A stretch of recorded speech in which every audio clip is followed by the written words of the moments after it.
जय माता दी। आज मैं देवी गीत गाने जा रही हूँ। अच्छा लगेगा तो लाइक शेयर कमेंट जरूर करना।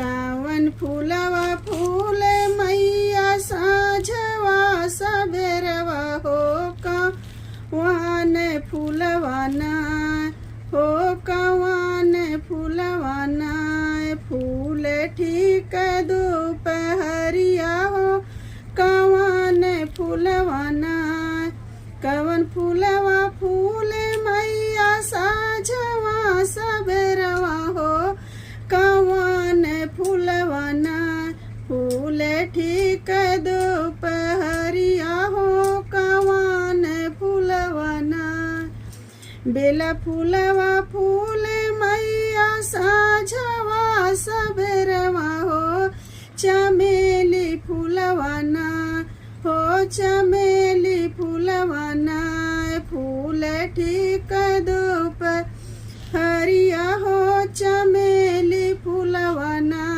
फूल ठीक दोपहरिया